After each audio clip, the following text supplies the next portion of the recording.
Hey, Touchdown fans, your pal Big D back here again with Cobb, and we're here to review another movie. Since it was so successful last week, we thought we'd do another one this week, and this week we did Revenge of the Sith, the third movie in the Star Wars series. Last week we reviewed Return of the Jedi, and so we thought to do this one, and I thought this was actually kind of cool. He picked this one. I thought it was really cool because it actually is my third favorite movie in the series. I mean, it's the best movie. I obviously I like Empire Strikes Back the most, then A New Hope, but actually this one does fall third on my list. I do like this one quite a bit, and for reasons we'll go through in this video. But we're just going to talk about the movie a little bit, what we liked about it, what we didn't like about it, and then we'll go from there. So, Revenge of the Sith. This is the last movie in the prequel trilogy. So this is when it all went down. This Probably is when the best one. Yeah, for sure. This is when it all went down. This is when Anakin became Vader. The Empire won, essentially. The rebellion. I mean, the Senate's been destroyed pretty much. There's chaos everywhere, and the Empire is ruling. So there's so many things about this movie I do like. There are a few things I don't like, but there's a lot of things I do like about this movie. Yeah. I mean, the movie was good. I liked most of the movie. Just some of the movie is like, really? So when we first start out, we go to the spaceships, right? They're all flying. That's probably my favorite scene in the movie. But the thing I didn't like about it, I understand the plot of it. You know, how they're getting the Chancellor, this whole big space battle on top just to get the Chancellor. And then when they got him, the whole thing was gone, why didn't they go back to get the Chancellor? Yeah, it was kind of rushed in that they killed Dooku off. I know why the Emperor set it up that way, because he wanted Vader to finally turn over the dark side, but it felt really rushed. I would have liked to see a little bit more maybe how Palpatine was captured, and maybe a little bit more on that aspect, but I mean, for time constraints, I get it. They only have a certain amount of time for a movie, but I would like to see a little bit more. But that battle is epic in the beginning. It's probably one of the most, has the most special effects, I would say, in any battle, because there's so many ships, there's so many explosions. Then you got Coruscant in the background, which is an all, it's not even an actual planet. It's built up of just buildings and stuff like that. Yeah. So it's really epic, and I really do love the battle. I do like the lightsaber battle between Dooku and Anakin. Again, it's really good. It's interesting to see how at the end of the last movie, where Dooku kind of just dominated Anakin, and this time around it's a completely different story. Yeah. And once they crash the ship and they go through all that, obviously the characters go their separate ways again. They got to figure out what's going on. One of my things that I had a problem with is, Hayden Christensen thing has been a good actor later in life, but this earlier part, there's just sometimes in the movie you feel so robotic that you're kind of like, okay, come on, again, let's do this. Yeah. Let's get going, but by the third movie, there's not much you can do anyways. No. You're stuck with that guy. So. Yeah. But, I have to say that this movie has the best lightsaber sequence probably in the entire all 9 movies, which is Obi-Wan versus Anakin at the end of the movie. I mean, that lightsaber battle is absolutely epic. It's something that I know I've been waiting for since I was a kid. Yeah. There's something I have to say about that lightsaber battle, though.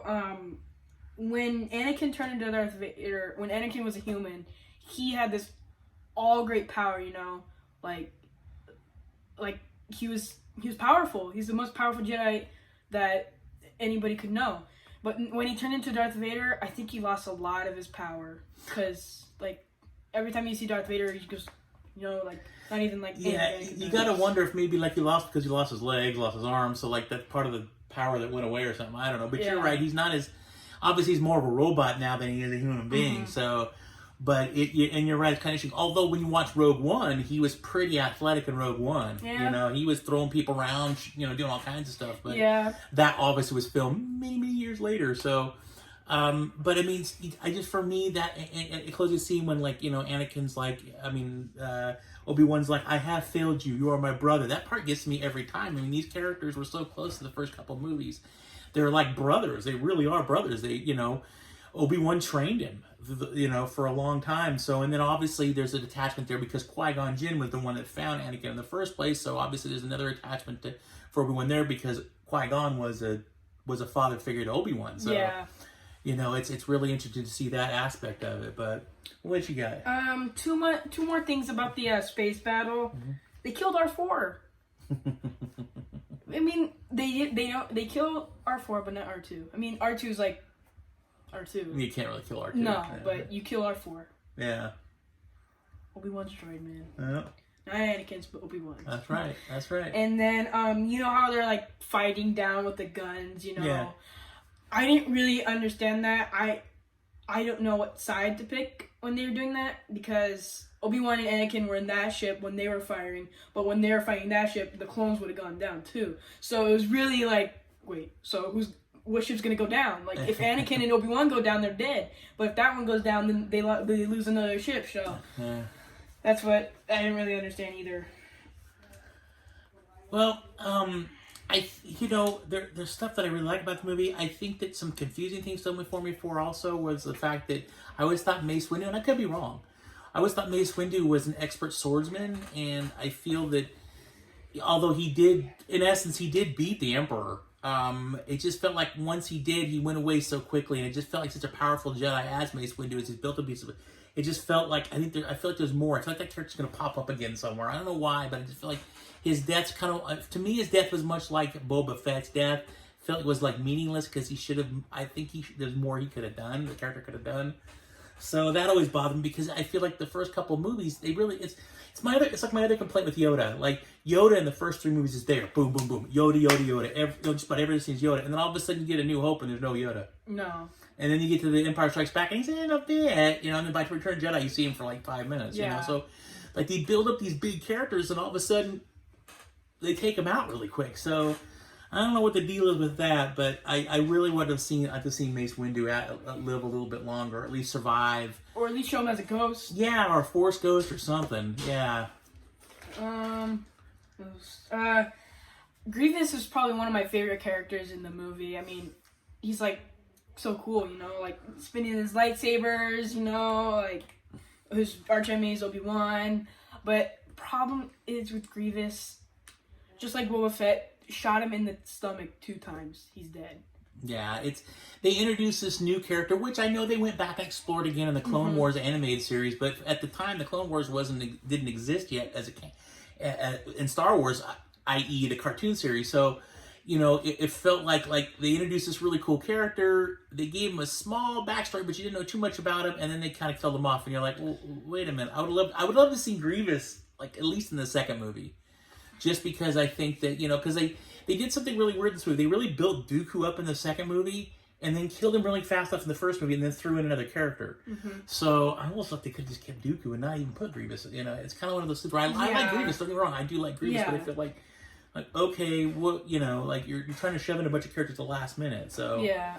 It would have been cool to see him in his human form too. Yeah, it would have. I'd love to see a Grievous story. Yeah. I think they did a comic book on it, I think, at one point, but I'd love to see a Grievous origin story. Yeah. That'd be really neat. What else you got?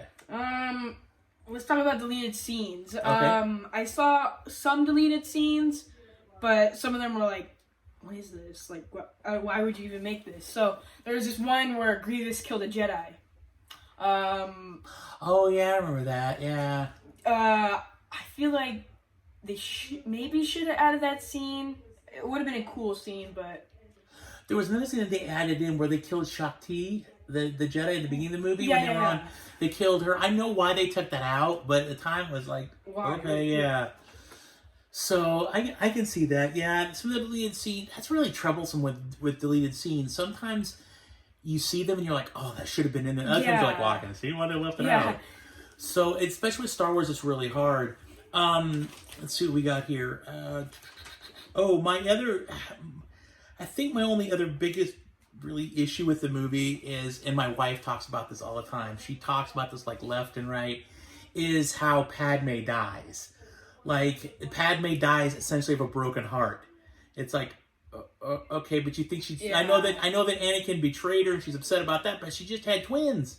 You think there'd be a little bit of celebration in there, or she'd want to fight to live for her kids. Yeah. Like, she kind of... No, I don't know whether the chokehold that Anakin put on her when they were back on Mustafar maybe did damage and she could last or what, but I always felt like it was just so, like, unepic. Because Leia, remember we talked about this in the last video where Leia talks about her mom. Remember her mom when she was really young, her mom hid her to keep her safe, and then they get to this movie and they go, let's just kill her off while she's giving birth.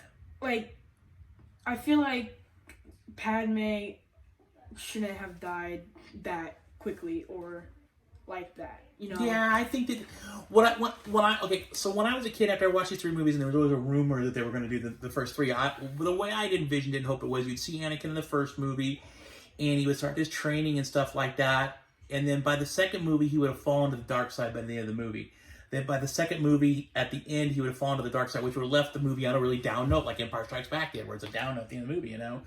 So he turns into Vader, but doesn't do anything. It's just the movie ends with him just like, oh, he's Vader, you know? And then, but he's Anakin Vader. He's not Vader yet. He's still Anakin. Yeah. So, and then the last movie would be all about him going around and taking out the Jedi, and then the epic battle. Or I'd also mention that the epic battle happened at the end of part 2, and then part 3, he just as Vader runs around, you know? I mean, like, the second movie, he kind of like got more to the dark side because of his mom. Yeah. And I feel like the second movie built him up to the third movie where he turned into Vader. Yeah. So. No, I could totally see that. I could totally see that. Like I said, I think for as a fan, since a little boy, I just wanted to see. I was ready to see Vader, and the fact that I had to wait 3 movies just to see him in the last 5 minutes of the movie was like, no, come on, I want more Vader, you know? Because at that point, we hadn't had Vader in a movie since Jedi, if you think about it. So it was like, and here it was, 99's when the first one came out, 2001, I think it was 2003 when Jedi came out, 2005. So it'd been, 83, 93, about 20 some odd years since we'd seen Vader in the big screen. So for me, I was like, I wanted more Vader, but that's one of my favorite characters in the series, so I am biased. I will openly admit I am biased, but I just wanted to see more Vader. I wanted to see more of his destruction, because we never get to read about his destruction, because they always say that they sent Vader out to take out the rest of the Jedi. I just wanted to see more of that. I wanted to see more of those epic battles. So I'm a big fan of lightsaber battles. I love the lightsaber battles. So I mean, he kind of did. Yeah. He killed the younglings and stuff. I'm glad they didn't show it, by the way. I'm glad in that scene his lightsaber turns on and they cut away. I don't think I can handle watching that kind of thing, but well, they did show it like on the hologram model. Yeah, a little bit. At least it was on a hologram. It wasn't like he was actually, you know. Yeah. So I'm glad. I think that they did that the right way. But I think, you know, honestly, Revenge of the Sith is a very solid movie. I think that they really struggled the first 2 movies, especially the first movie. And then the second movie they struggled too with a lot of the scenes and the dialogue in the second movie. So to come around, this one was much more epic. It was much more, at least I felt anyway, much more in line with the other 3 movies. So I really did enjoy it. So yeah. I do have one more thing. Sure, go for it, man. One more deleted scene after like everything happened. You know, like Yoda fighting Emperor. They added this deleted scene where he went to Dagobah to exile. I think they should have added that. You know. Yeah. Seeing Dagobah, like, you know how you watched it, Empire Strikes Back, seeing it back again, like being all amazed, you know. Yeah, I would have just liked to see a little bit more. I would have seen, you're right. You would end up back on, because he talks about going to Dagobah. The one other thing that really bothered me out was at the very end they talk about Qui-Gon. Yeah. Saying that he's come back from the dead and he's able to communicate, and Yoda's like, I'm going to send you off to do the train. Yeah. There was originally planned to put Qui-Gon have pop up in a Force Ghost at one point. I would have loved to see it. It didn't happen, but I would have loved to see it. I really like Qui-Gon, the character, and I felt that, you know, he should have been a little more integral to the rest of the series. But there was that scene. I was really hoping for it, and it never panned out. But never say never. There is an Obi-Wan Kenobi series starting. Never say never. He could pop up in that thing, you know. I do want to say one more thing. Sure. Probably, you know how Qui-Gon told Anakin he was going to train him? Qui-Gon was Anakin's father figure. Mm-hmm. When Qui-Gon died, he told Obi-Wan to train him, you know? Yeah. And then I don't think Obi-Wan was a father figure to him. I think he was more of a brother to Anakin. So I think Anakin turned to the dark side because he never had a father figure to train him or do anything. He just had a brother, basically, as Obi-Wan. Yeah, he never really had a father, and when he finally did get a father, the guy died off really quick. Yeah. So, I mean, Anakin has a tragic past. I mean, he doesn't mean he's a slave for the first part of his life as a slave, and he's kind of bouncing around. Then he goes off to Jedi training, but he has to leave everything he knows behind. You know, so he did have a pretty rough life. It wasn't an easy character. He had to go through a lot, plus the struggle between good and evil, and being constantly as a kid growing up and having this dark presence that you don't know is a dark presence, but it is constantly just feeding you little lines here and there over time to get you to kind of turn to the dark side. So. Yeah. But, hey, do my scale, my Red Vine scale, I give this movie a solid 7 out of 10. I do think there's a few issues with it, but it still is one of my favorite. I do really like it. And it was fun to sit down and watch again. I did watch the 4K version of it. I gotta say, there's not as much noticeable difference in the 4K of Return of the Jedi versus the Blu-ray of Return of the Jedi. There's not much. There's a little bit more color enhancement in the darker areas, a little bit darker, but it's not as noticeable like with Return of the Jedi because of the fact Return of the Jedi was 35mm film. This movie was shot out completely digitally, so there's obviously a lot of different things about it, but it's still really enjoyable to watch, and I at least watch it once, maybe twice a year. So, with that being said, be on the lookout. We've had a success with this, so next week we'll be doing what movie? Jaws 3. That's right, Jaws 3. We'll be back next week with Jaws 3 review. Should be really interesting. We both into shark movies, so should be a lot of fun. It's his favorite Jaws movie. One of them, for sure. So thank you guys all for watching. We both really appreciate it. Click the like button and the subscribe button if you want to see more videos by Big D and Cobb. And click that bell if you want to be notified when we put in videos. I want to thank everybody for watching this video. Both of us really appreciate it. Please all take care and be safe out there. Always keep hunting because you never know what you're going to find. And as always, live long and prosper.